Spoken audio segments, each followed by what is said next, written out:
Écoutez, je crois qu'en fait, ce qui est dramatique, dans cette affaire, dans ce conflit que moi je vois comme conflit fratricide depuis la position française qui est la mienne, hein, c'est que l'OTAN, puisque c'est elle la responsable, pousse en avant le régime de M. Zelensky et ses forces armées euh, à, à se lancer dans une aventure guerrière. Alors cette fameuse contre-offensive, à mon avis, elle n'existe pas. Une contre-offensive, c'est une vraie contre-offensive au sens stratégique du terme. Or là, on voit bien qu'il s'agit de quelques manœuvres tactiques qui sont vouées tout de suite à l'échec, parce que d'abord, il n'y a pas de concentration des efforts. Les Ukrainiens ne peuvent plus concentrer leurs efforts pour plusieurs raisons. La première raison, c'est l'épuisement de la troupe, si je puis dire, le nombre de combattants, le volume de combattants. Vous savez ce qu'on appelle la masse des combattants, qui est très amoindrie aujourd'hui. On le sait, tout le monde le sait, mais à l'Ouest, on fait semblant de ne pas le voir. La deuxième chose, c'est les équipements. Les équipements sont disparates. L'OTAN a fourni effectivement beaucoup de moyens. Je dirais que la seule chose intéressante que l'OTAN fournisse aujourd'hui aux forces armées ukrainiennes, c'est le renseignement. Le renseignement en particulier par satellite, etc. Mais les armements, je prends le cas de la France par exemple. La France a fourni des canons César, qui sont des bons canons de 155, mais qui d'abord vont manquer à l'armée française terriblement. C'est dramatique à dire, mais c'est la vérité. Et puis on a fourni des scalps. En dehors de ça, on a fourni des matériels obsolètes. On a fourni des vieux VAB, les véhicules de l'avant blindé. On a fourni des AMX-10 RC qui sont des engins blindés de reconnaissance à roues, qu'on ne peut pas comparer à des chars, évidemment.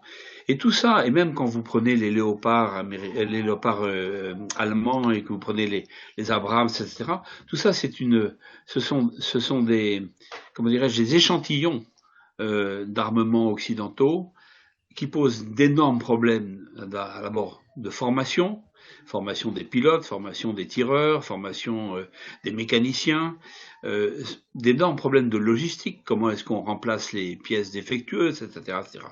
Donc on a multiplié les problèmes logistiques d'une armée en campagne par 10, par 20 ou par 100 peut-être. Donc comment voulez-vous, avec une armée qui est à mon avis exsangue, amoindrie physiquement, numériquement, moralement, armée, oui, de manière disparate et de manière décousue, si je puis dire, comment voulez-vous, en agissant dans des directions différentes, comment voulez-vous obtenir du succès face à une armée qui est organisée maintenant, qui est enterrée, qui a peut-être commis des erreurs tactiques à un moment donné, hein, par surcroît de confiance ou autre, mais qui est maintenant aguerrie et qui est bien solidement installée sur ses positions défensives et qui dispose de la supériorité écrasante de l'artillerie et de la troisième dimension, que ce soit les avions, les hélicoptères ou les drones. Donc aujourd'hui, on voit bien qu'on est dans une bataille de plus en plus du faible au fort, le faible étant l'Ukrainien, qui va donc essayer de trouver des postures de remplacement, comme des attaques ici ou là, comment dirais-je, de mode d'action terroriste entre guillemets, parce que c'est ce qui lui reste en réalité pour s'opposer à l'armée russe. Ça, c'est mon point de vue. Voilà. Je vous ai dit, je pense vous l'avoir dit dans ma première réponse.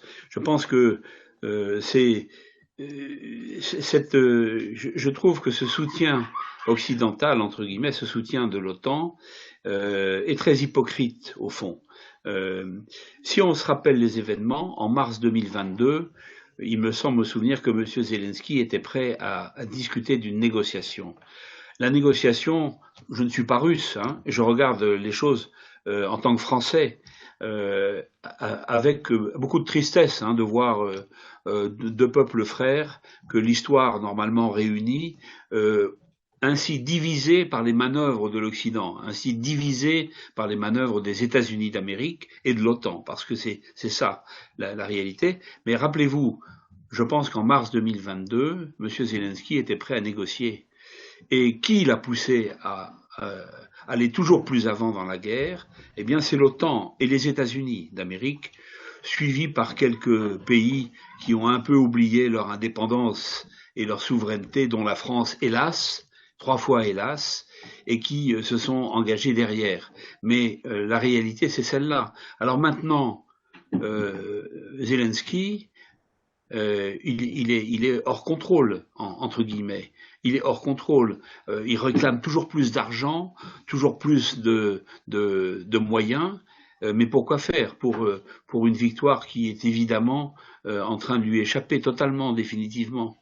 Donc, je pense que la vraie responsabilité morale, si on peut parler de morale, de l'Occident serait de lui dire maintenant ça suffit. Maintenant, ça suffit. Il y a assez de morts. Il y a une génération complète de jeunes Ukrainiens, mais aussi de jeunes Russes, qui ont payé leur tribut. Ça suffit. Maintenant, il est temps de s'asseoir à la table des négociations et de convenir de ce qui est finalement le fond du problème. C'est que la partie, l'Ukraine moderne, l'Ukraine post soviétique entre guillemets est un État artificiel.